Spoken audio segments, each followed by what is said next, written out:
it is also in our very own Denn wo die security interest. Klimakrise den Menschen die In Lebensgrundlage those areas where the entzieht, climate crisis befeuert sie auch Krisen und Konflikte, takes away from people die their ganze livelihood, it Regionen fuels crises destabilisieren and können. conflicts that can lead to a Klar ist, destabilization of dass a all diese region Maßnahmen Geld at kosten large. werden, und das ist mein And it is dritter clear Punkt. that these measures will Wir haben als require funding, Industriestaaten which brings me to zugesagt, my third dafür point. jährlich The 100 developed countries Milliarden promised US-Dollar to zur make Verfügung zu available stellen. 100 billion Und ich kann US dollars nachvollziehen, every dass year.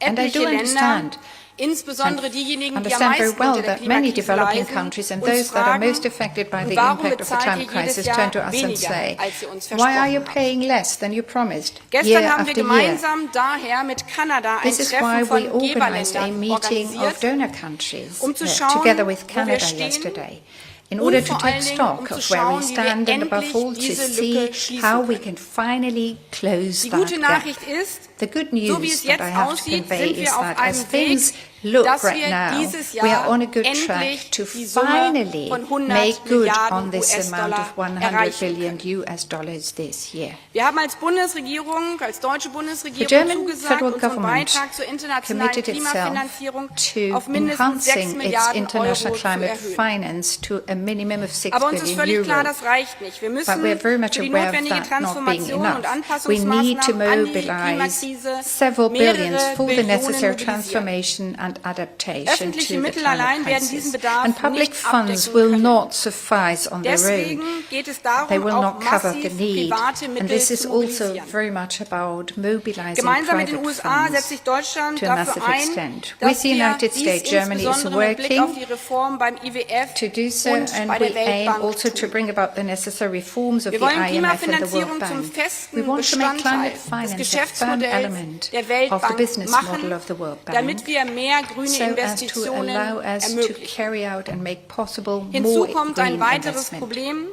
And there is an 60% additional der Länder problem mit here. niedrigen 60% Einkommen of the haben ein countries with low hohes income Verschuldungsrisiko run a high risk oder of befinden sich becoming bereits in very einer indebted or are Verschuldungskrise. already in the midst of a Das debt gilt zum crisis. Beispiel für den This Inselstaat is Dominica. true, for example, for the island state of Als der Dominica. Wirbelsturm Maria When the dort Hurricane im Jahr Maria 2017 auf die Insel hit them, traf, da the hat er island Schäden of in Höhe Dominica von in 2017, it 626% created damage des that equaled Bruttoinlandsproduktes 226% of hinterlassen. its GDP. Um diese Schäden In zu beheben, order to musste Dominica neue address Schulden that damage, aufnehmen. Dominica Zu viel was höheren forced to Zinssätzen take on als new debt at much Industriestaaten, higher die in interest dem Moment rates nicht than developed getroffen worden countries sind that von had einem not been Wirbelsturm. hit at the very same time by a Dadurch hat nicht nur die hurricane. Verschuldung des Landes As a zugenommen, es consequence, blieb auch zu not only wenig the debt Geld, of the um country sich auf den increased, nächsten it also Sturm was faced with a vorzubereiten. situation where it did not have Oder enough funds in order to prepare for the Energien next zu hurricane investieren. or to invest Geschweige in denn in renewables, Bildung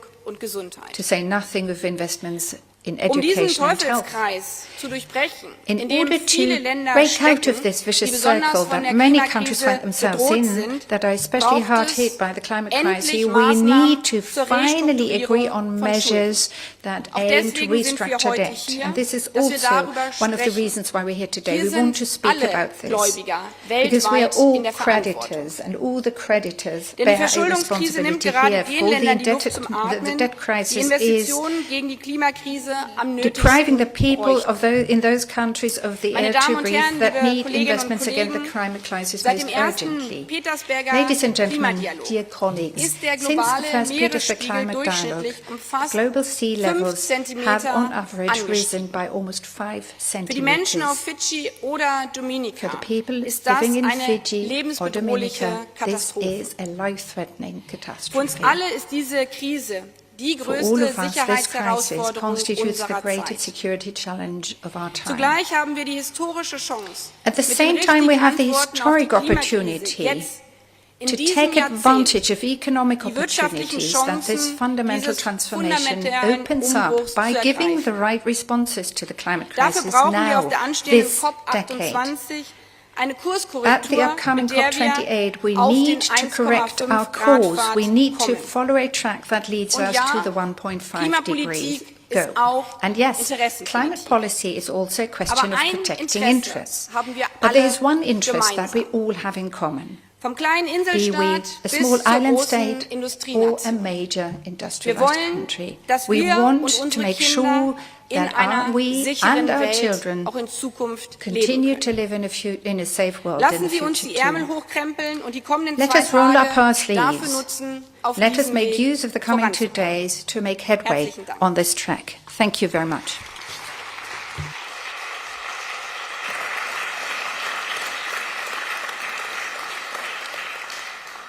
Thank you so much, Mrs. Baerbock. And from now on, your interventions will be in English, but this was, of course, important to have that speech in German, seeing that we are here in Berlin. And now, ladies and gentlemen, the next speaker I probably don't have to introduce at all. You know, everybody here in this room knows him. Suffice to say that we're very honored that the UN Secretary General Antonio Guterres has taken the time to pre-record a message, a video message for us. And equally, everybody here in this room knows how urgent he considers the issue of climate action to be. So, ladies and gentlemen, let's give him our ears and our eyes, His Excellency Antonio Guterres. The climate crisis demands honesty. We can only solve problems if we name them and look them squarely in the eye. The truth is, on climate we know what to do, when to do it and why. But for too long we have looked the other way. We know because the International Panel on Climate Change tells us that breaching 1.5 degrees, even temporarily, could be disastrous. Yet, temperatures are set to rise 2.8 degrees by the end of the century if we maintain the present policies. We know that the 1.5 degree limit requires halving global emissions by 2030. Yet, they are on course to rise 10% by then compared to 2010. And we know that the 1.5 degree pathway is possible, yet we will only achieve it with a quantum leap in climate action globally. We must be upfront about what this requires. It requires cooperation, rising above geopolitical divisions, climate justice, developed countries and international financial institutions delivering on long overdue finance, and cleaning up our economies, breaking our fossil fuel addiction and driving decarbonization in every sector. Excellencies, we must act on science, facts and truth. I have proposed to the G20 a climate solidarity pact in which all big emitters make extra efforts to cut emissions and wealthier countries support emerging economies to be able to do so. And last month, I presented a plan to supercharge efforts to achieve this through the acceleration agenda. This proposes that all countries eat fast forward on their net zero deadlines. It asks developed countries to commit to reaching net zero as close as possible to 2040, the limit they should all aim to respect. And emerging economies to commit to reaching net zero as close as possible to 2050, again, the limit they should all aim to respect. This is in line with the principle of common but differentiated responsibilities and respective capabilities in light of different national circumstances as reaffirmed in Paris. The acceleration agenda urges countries to pool their resources, scientific capacities and technologies. It asks them to phase out coal by 2030 in OECD countries and 2040 in all others. To make electricity generation net zero by 2035 in developed countries and 2040 in all others, while providing access to electricity for all. To stop permitting, funding and expanding coal, oil and gas, both old and new. And to speed up the decarbonization of major sectors, from shipping, aviation and steel to cement, aluminium and agriculture, working with the private sector. The acceleration agenda also calls for an overhaul of the priorities and business models of multilateral development banks, so the trillions of dollars in private finance, which have long been talked about, finally flow to the green economy. It calls on developed countries to deliver the 100 billion this year, as pledged in Glasgow, to replenish the Green Climate Fund, and to deliver on their finance commitments on adaptation. Despite the promise made in Glasgow to double adaptation finance by 2025, parity between adaptation and mitigation finance remains too far off. Excellencies, I will welcome first movers on the acceleration agenda to the Climate Ambition Summit I am hosting this September in New York, those with concrete actions and commitments. And COP28, 2 months later, will see the first global stocktake of the Paris Agreement, showing us plainly where we stand in the fight for 1.5 degrees. It will also launch the next cycle of national climate plans or national determined contributions, which must reflect the acceleration we need. By the end of COP28, I count on all G20 leaders to have committed to ambitious new national determined contributions covering all greenhouse gases and the whole economy, and indicating absolute emission cuts targets for 2035 and 2040. And I urge all parties to ensure that COP28 delivers on loss and damage funding. Remember one simple fact: addressing loss and damage is about saving lives. And do not allow the historic COP27 agreement to be derailed. Excellencies, on climate we know the truth. Please act on it now. Thank you.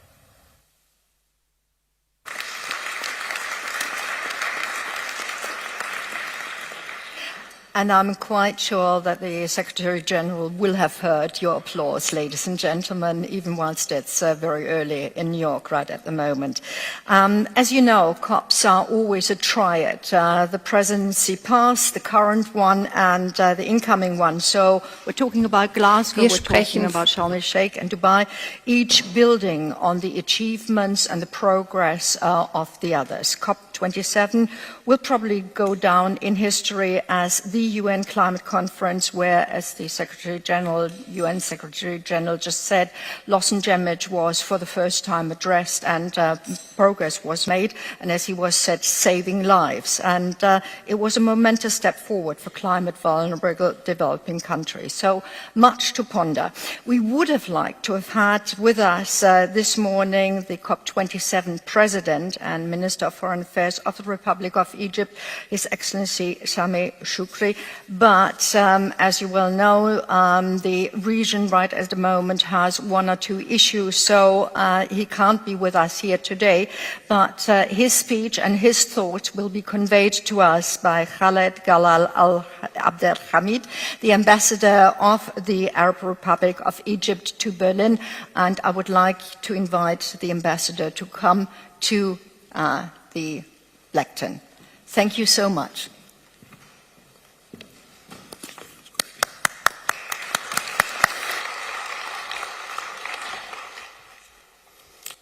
Good morning, ladies and gentlemen. I'm honored to be here to deliver the message of the President of COP27, Minister Sameh Shoukry. Begin text. Your Excellency, Mrs. Annalena Baerbock, Minister of Foreign Affairs of Germany, Your Excellency, Dr. Sultan Al-Jaber, COP28 President-designate, Your Excellency, Prime Minister Motley, Excellencies, ladies and gentlemen, it gives me great pleasure to address the Petersburg Climate Dialogue once again. I extend my congratulations to the two co-conveners, Germany and the UAE, particularly to Ministers Baerbock and Al-Jaber. Throughout my tenure as President of COP27, I underlined on several occasions that COP27 took place at times of difficulty and despair. In retrospect, the consensus and progress achieved in COP27 held in Sharm el-Sheikh in 2022 reflected the continued belief in multilateralism and cooperation to overcome our common daunting challenges. One major priority in Sharm el-Sheikh was to advocate against backsliding and emphasize that the ingredients for a timely and at-scale implementation in developing countries needs to be put in place. On our way to the UAE, we ought to be guided by the same level of strong commitment and resolve. In this connection, I must reiterate once again that implementation is not about several cycles of ambition, pledges, and plans. Implementation means delivery on the ground, to be held accountable, and to provide finance and other means of implementation by developed countries. Ladies and gentlemen, we left Sharm el-Sheikh with high hopes of enhanced solidarity and a clear outline of implementation. Yet, 6 months later, we are still far from reforming the MDBs. To deliver finance, we are off track on mitigation action and adaptation delivery, and we are still struggling with finding the effective pathway to respond to loss and damage. Mitigation remains a central pillar in our fight against the climate crisis. The most recent synthesis report by the IPCC underscored our deviance from the required pathways to keep the temperature well below 2 degrees while keeping the 1.5 degree alive. In Sharm el-Sheikh, we agreed to the mitigation work program and the first ever just transition work program. Both work programs can strengthen our resolves in the fight against climate change through just transitions that leave no one behind or fail to eradicate poverty. We also responded to the increasing interest in green hydrogen by launching the Renewable Green Hydrogen Forum by Egypt and Belgium. On adaptation, action has been too little and too slow. Adaptation needs are expected to reach $300 billion by 2030. What is currently offered is 5 to 10 times lower than the actual needs. Adaptation challenges are already adding to financial pressures on developing countries. In Africa, we spend more than 3% of our GDP on climate adaptation to the adverse effects of climate change, for which we are the least responsible. COP28 in Dubai must be the conference where parties adopt a transformative outcome on the global goal on adaptation and agree to continue to meticulously track and report on the commitment to double adaptation finance by 2025. I would like to recall the contribution of the Sharm el-Sheikh adaptation agenda, which set 30 adaptation targets to be realized through wide and diverse partnerships. Funding the response to loss and damage was a historic breakthrough at COP27. This ray of light is a testament to the credibility and responsiveness of our UNFCCC process. Developing countries must be assured that they will receive meaningful, sufficient, timely, concessional, accessible, and predictable funding. The climate crisis must not be allowed to deepen the already soaring debt crisis, nor should loss and damage finance be a repackaging of already existing funds and resources. Finally, about climate finance, I'm afraid that the situation is dismal. It is worth noting that close to $100 billion in military expenditure and pledges have been made available in relation to the war in Ukraine. $9 trillion were mobilized to respond to COVID-19. Yet developed countries continue to fail for the third year in a row to deliver the symbolic 100 billion Copenhagen promise. Without funding and other means of implementation, we will simply be accepting a vicious circle of ambitions and non-performing NDCs. Regardless of how far our climate conversation evolves and how complex it becomes, the fundamentals and principles of the Convention and the Paris Agreement must be safeguarded, including the principles of equity and common but differentiated responsibilities. Simply put, we cannot fight climate change while we condone climate injustice. I cannot overemphasize that finance should be our focus as a catalyst to climate action. The Sharm el-Sheikh implementation plan confirmed the need to enhance contributions to the green climate and adaptation funds. It also demanded the rapid and effective reform of the MDBs to provide more resources, enhanced access to instruments by focusing on concessional finance and revisiting current surcharges, while ensuring that funding climate action shall not divert the focus on poverty eradication and sustainable development. If we are seriously committed about tackling climate change, we need to deliver on all the components of finance in accordance with the Sharm el-Sheikh implementation plan, as well as other initiatives, particularly the Debt for Climate initiative. Ladies and gentlemen, midway between COP27 in Sharm el-Sheikh and COP28 in Dubai, it is essential to renew our resolve and ensure unity of purpose. There are high expectations for major deliverables in COP28, including on adaptation and loss and damage. Notably, COP28 in Dubai will be the platform for the first global stocktake. We should collectively ensure that GST drives a course correction and stimulates credible responses to science and principles. I trust in the ability of the UAE's leadership and COP President-designate Dr. Sultan Al Jaber to build on the achievements of COP27 and lead the parties to deliver timely, impactful, and credible outcomes. The Petersburg Climate Dialogue is in a position to deliver bold and unifying political messages across all the main topics on the climate agenda. I am hopeful that the constructive deliberations today and tomorrow will be a valuable contribution to a successful subsidiary bodies session in Bonn and a major landmark on the road to the UAE. I thank you.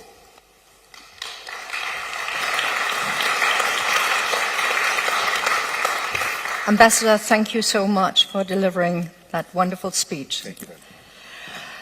And now, ladies and gentlemen, we have the handover, the early handover. No, don't worry, the official one will actually start in November, end of November this year, from COP27 to COP28. And Dr. Al Jaber has already stood up, but just give me 1/2 second to introduce you.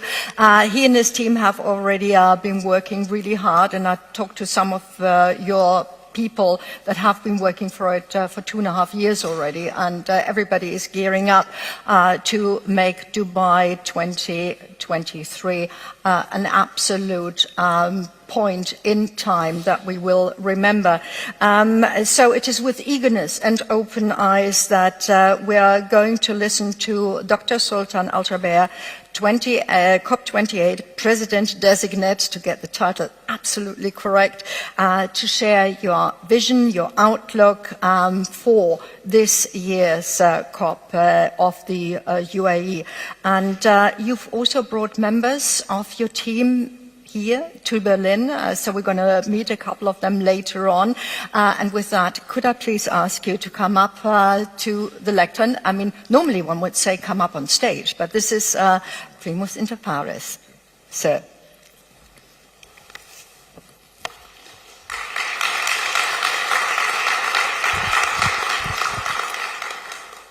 Your Excellencies, colleagues, ladies and gentlemen, dear friends, it is indeed a pleasure to join Her Excellency Minister Annalena Baerbock in welcoming you to the Petersburg Climate Dialogue. Let me also recognize the successes of COP27, which are the result of the steady leadership of my dear friend, His Excellency Sameh Shukri, and the hard work of his team. I'd like also to recognize Secretary General Guterres for his inspiring words today. Let me also take advantage of this opportunity and thank each and every one of you for joining us here today at this very important meeting. Colleagues, as you know, over the last 3 months, my team and I have been proactively, I repeat, proactively engaged on a listening tour, where I have heard many voices from the Global South, many voices from major economies, indigenous peoples, NGOs, civil society, and youth, as well as the business community. In fact, many of you here today have shared great insights, which have helped deepen my own understanding and helped shape my approach to this task at hand. Over the next 2 days, I look forward to a more informative and constructive dialogue And I promise that I will continue to listen very closely to your valuable and perspectives as well as your great ideas. Colleagues and friends, it is our collective responsibility, and this responsibility requires our honesty and our collective effort. And as you all know, we can only succeed through genuine and true partnership, through real collaboration and shared purpose. And we all know that is the true foundation of real multilateralism. With me here today are members of the COP28 team who are passionately committed to this very important cause. I am joined by Her Excellency Mariam Lemheri, the UAE's Minister of Climate Change and Environment, and Her Excellency Razan Lembarak, the COP28 high-level champion. And together with the guidance of the United Arab Emirates leadership, we take on this role of hosting COP28 with humility, with a deep sense of responsibility, and a great sense of urgency. Colleagues, we have just passed the 7-year mark since the adoption of the Paris Agreement, with just 7 years to go to 2030. That is 7 years to reduce emissions by 43% and keep the ambitions and objectives of the Paris Agreement alive. This is the year of the first global stocktake that will measure progress since Paris. The most recent IPCC report has already made it crystal clear that we are all way off track. This is a moment of clarity that we must all face with total honesty. We are already seeing the impacts from rising sea levels to failed harvests to food, water, and energy insecurity. Everyone is affected, and the most vulnerable communities across the global south who have done the least to cause climate change are the most affected. These are the facts. The message is clear. This cannot be denied. Our respective responsibilities are also very clear. And it is time for us to come to terms with some realities. In fact, it is time for all of us to get real. We have no choice but to unite and seize the moment of this global stocktake, to put the world on the right track to meet the goals and ambitions of the very promising Paris Agreement. We must accelerate cross-sectoral progress on mitigation. We must ensure countries have the resources and plans to place, and in order for them to be able to adapt climate impacts. And we must supercharge climate finance. We must supercharge climate finance, making it more available, more accessible, and more affordable to drive delivery across climate pillars. While doing all of this, we need to ensure a just and equitable transition that leaves no one behind.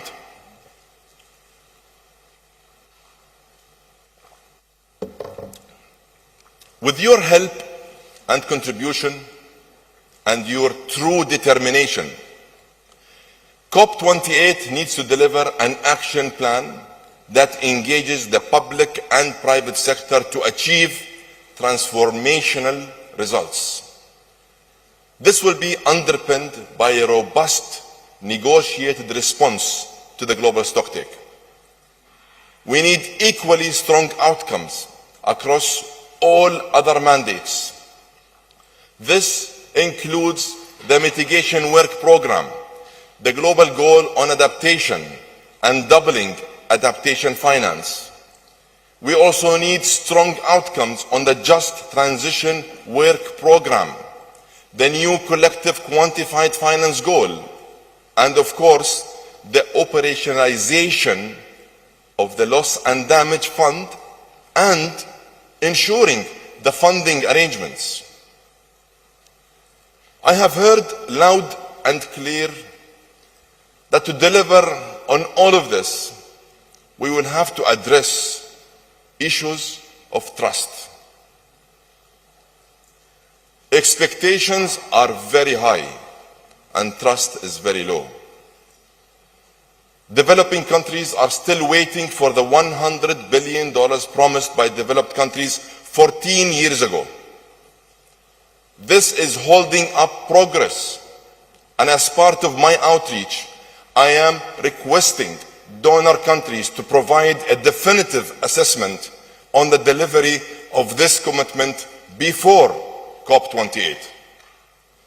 It is vital to the political credibility of the UNFCCC process that donors step up to this long overdue obligation ahead of COP28, especially as the real value of this commitment has eroded over time. On top of that, a robust replenishment of the Green Climate Fund this year, alongside enhanced support for the Adaptation Fund, would send a signal of true global unity and solidarity.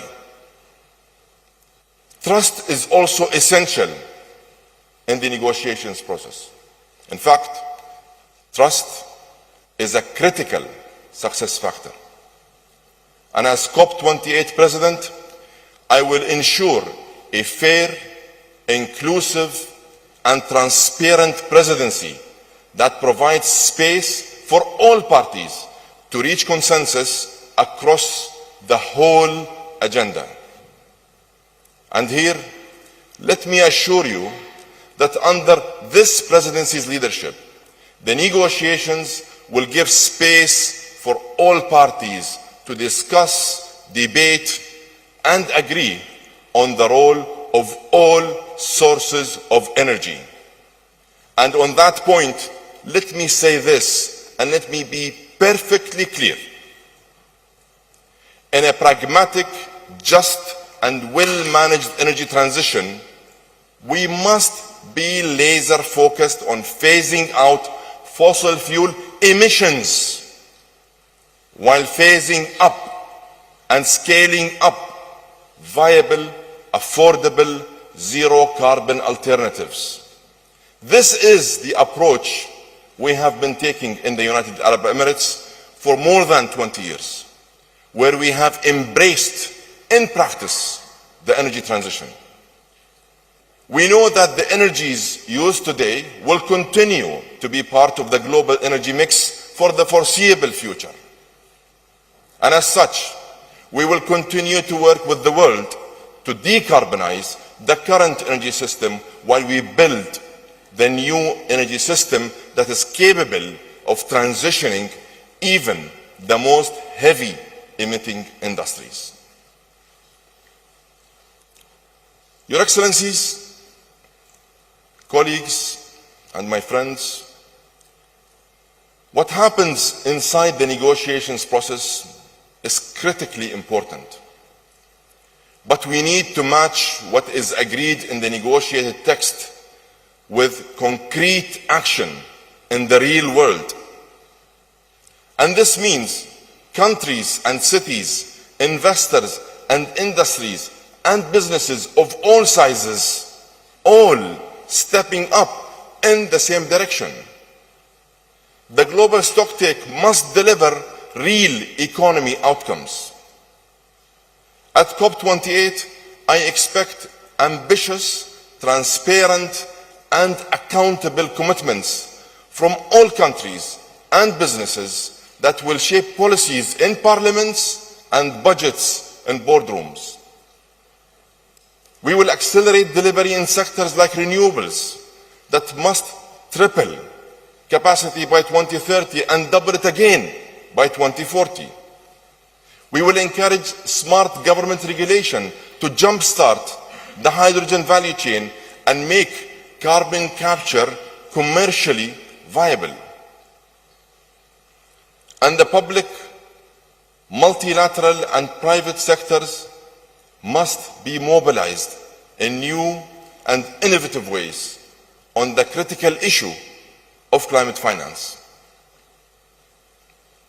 In my meetings with climate, finance, development ministers and others across the global south, what I hear time and again is that climate finance is simply not available, not accessible, and not affordable. IFIs and MDBs are not keeping pace with the challenges of the 21st century, which is why we need tangible progress this year. It has to happen this year on reform that will unlock far more concessional finance, mitigate risk, and attract more private capital.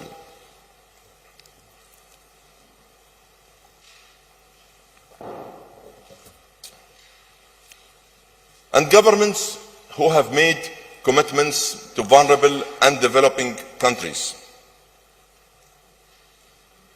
they must live up to those commitments. And they must start delivering. They must show action. The poorest nations make up over half of the world's population, yet account for just 12% of global emissions. While 800 million people have no access to energy at all. Behind these numbers, you know and I know, are real people. Those people want, in fact, they deserve a better life for themselves and for their families. If the world doesn't come up with effective mechanisms to deliver climate finance to developing and emerging economies, they will have no choice but to choose a carbon-intensive development path.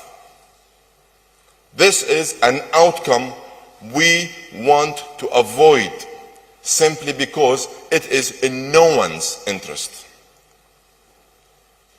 Colleagues, COP28 must also provide tangible solutions to help people adapt to climate change and manage growing climate impacts. This is why we will be the first COP to dedicate a day to health and the first to host a health and climate ministerial. And we need to broaden our definition of adaptation to enable global climate resilience, transform food systems, and enhance forestry land use, and water management. COP28 will also be a space for innovative solutions for nature. We must continue to safeguard natural carbon sinks like rainforests and mangroves, protect biodiversity, and work closely with indigenous peoples to help preserve natural ecosystems. Indigenous peoples represent 5% of the global population, but protect 80% of the world's biodiversity. Their voices must be heard, and their contribution to the climate challenge must be recognized. Our high-level champion, Her Excellency Razan Al Mubarak, will focus and give special attention on putting people and nature at the center of climate progress. In addition, this COP will put a special focus on empowering youth. And as the first officially designated youth climate champion, Her Excellency Sham Al-Mazroui will mobilize substantive policy and programmatic outcomes for the young people. Under her leadership, in collaboration with Yongo, we will ensure that youth, particularly from small island states and the least developed countries, participate meaningfully and effectively throughout the full COP cycle and activities. This is a feature that we hope will be incorporated in all future COPs. Our International Youth Climate Delegate Program is the largest initiative to expand youth participation from underrepresented countries in the climate process to date. This is not a record we want to hold. It is a record we want to see broken, and I hope it happens in the future COPs.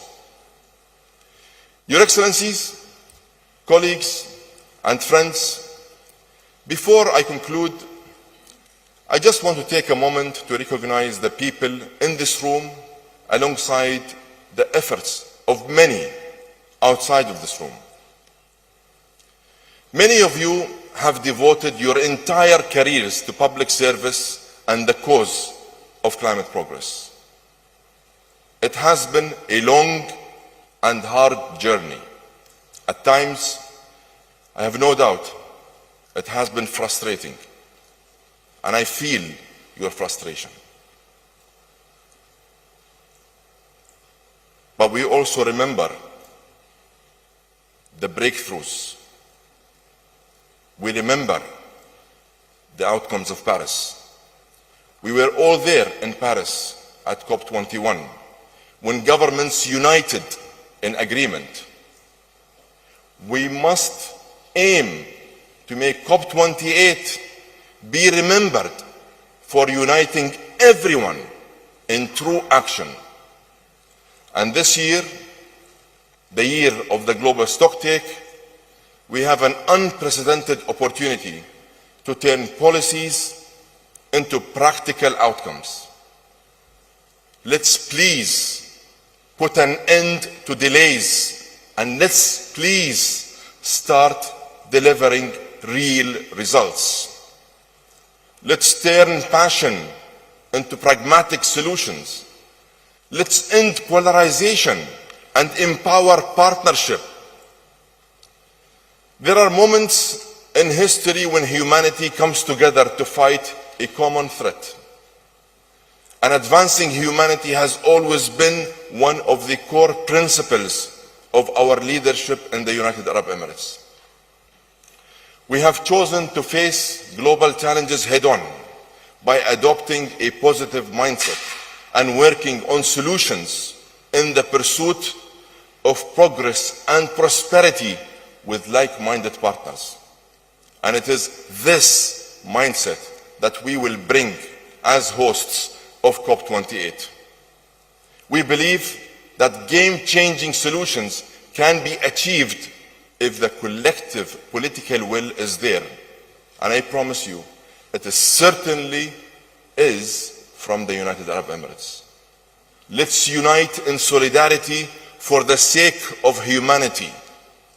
Let's live up to the responsibility that we have been entrusted with, and let us restore political credibility to the legal agreements that we have not yet fulfilled.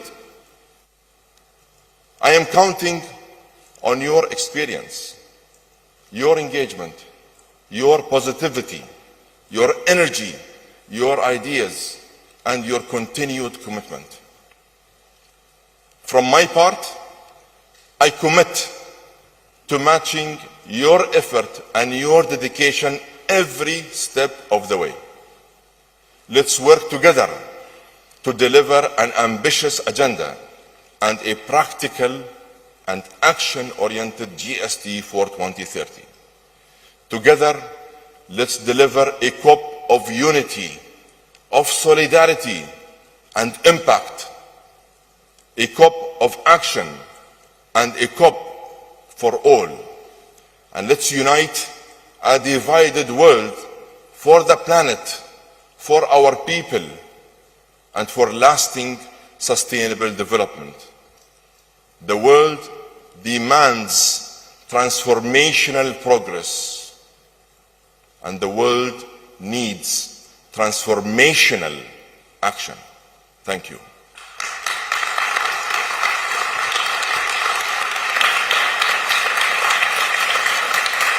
Your Excellency, Dr. Sultan, thank you very much for sharing your passion, and we wish you lots of energy. Now, ladies and gentlemen, for many years there were two tracks of conversation. The one was about climate change, the other one was about biodiversity loss, and they are not really independent issues. They actually belong together, and last COP actually sort of showed that there is a progress to it, and we had progress also in Montreal. So we have the treaty last December, the Kunming-Montreal Treaty, which gives hope, but we also know that biodiversity loss is at unprecedented heights. So it is with great pleasure that Dr. Chabert, you have a wonderful lady at your side, the president of the IUCN, the International Union for the Conservation of Nature. And not only are you that, you've also put something on your other shoulder, because since January you're holding the mandate as UN Climate Change High-Level Champion for COP28. Please welcome, ladies and gentlemen, Her Excellency Razan Al Mubarak, and she's now the high-level champion, but with the other crown on her head.